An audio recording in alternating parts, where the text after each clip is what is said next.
Hi, thanks for joining me for the instructional video for week 15. Let's take a look at your objectives for this week. Again, this week for your language objective, we're going to pause from adding new ones to your plate so that you can continue to work on previous objectives, give you a little bit of additional time to incorporate all of these different language concepts into your vocabulary with your child.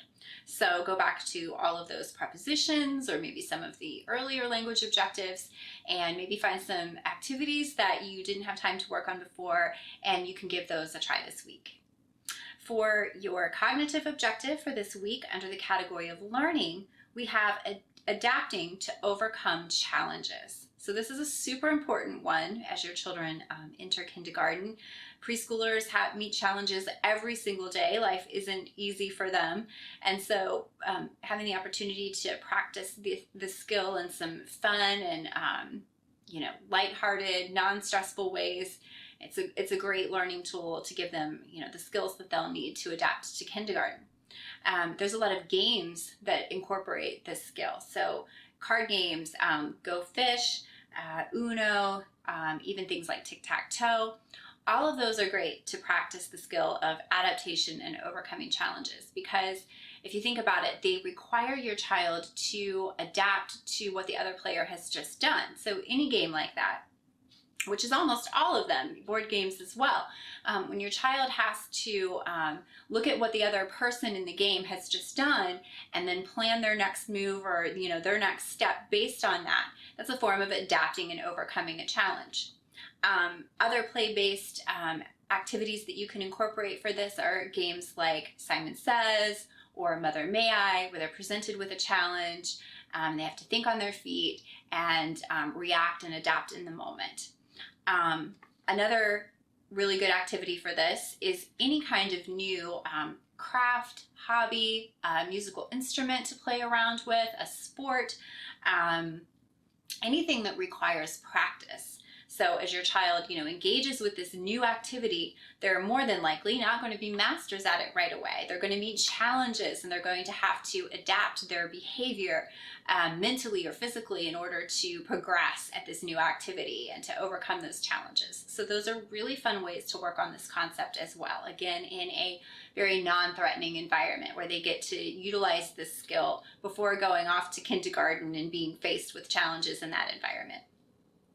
For your literacy objectives for this week, we are all the way to the letter O. So identifying the upper and lowercase o. This is a fun and often easier one because O's are circles, so you'll have plenty of opportunities to point these out to your child everywhere you go, and to maybe even do some fun crafts with them. Snowman crafts are very fun with letter O's and things like that. And of course, telling the short sound of O like an octopus. So again, if you need to take additional time to practice these vowel sounds, please do so. They are some of the more challenging ones. They're some of the more important ones for your child to really master, and they're often difficult to distinguish between one another. So if you need to spend some additional time just focusing on these vowel sounds that we're incorporating, please take the time to go ahead and do that. Also under literacy, we have understanding that words make up a sentence. So just, not necessarily mastering what a sentence is, but sort of getting the basics of what a sentence is and that it's sort of made up of the building blocks of individual words. And we give you some activities for that as well.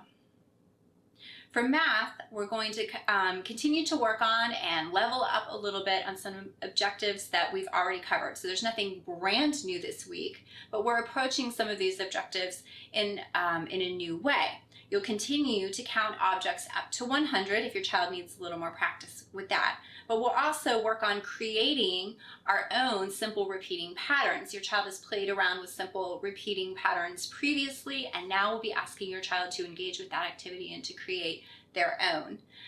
Also working on dividing an object in half. So previously your child explored kind of the concept of what half means, and now we'll work on practicing dividing objects in half, your child working on doing that themselves.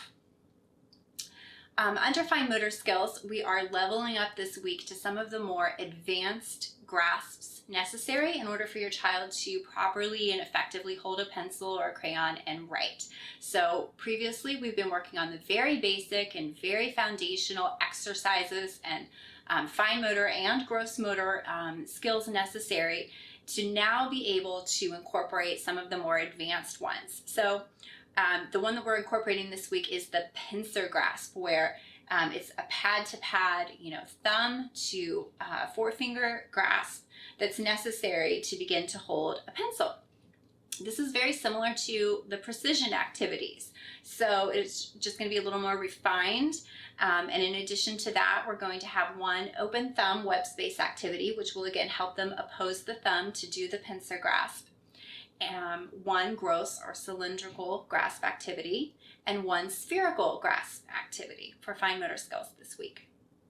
Under the category of social emotional learning, we have a relationship skills objective, recognizes the existence of a social conflict. So we obviously, when our kids, don't necessarily have us by their side, they're off, on the playground or at school, we want them to be able to very quickly recognize when a social conflict exists so that they can then take the appropriate step of asking for help or whatever the solution to that is.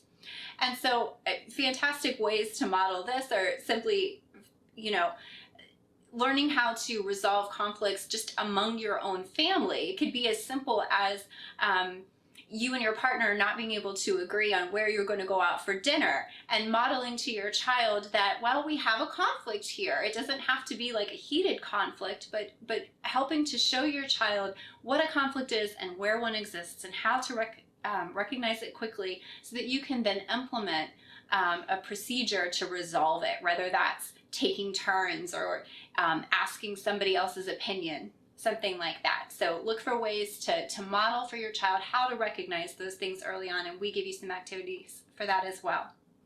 Under the category of responsible decision making, we have with support, discusses and identifies possible solutions for a social or ethical problem. And again, we offer you some activities for that in the lessons as well. And your project for Friday this week, I have a warning about this one, a disclaimer, because it could lead down rabbit trails. It's creating a recycled wind chime from objects that you have around your house. It's a super fun activity. It's a great way to incorporate both science and art objectives, and also introduce your child, if they haven't already, been to the concept of recycling. The dangerous thing about this one is that it often leads to your child wanting to save and recycle and reuse and make creations out of every object in your home. I've found that to be the case myself. So be prepared for that. They're going to take every used paper towel roll and jar lid and everything they can get their hands on and want to paint it and make a creation out of it. So just be prepared for that.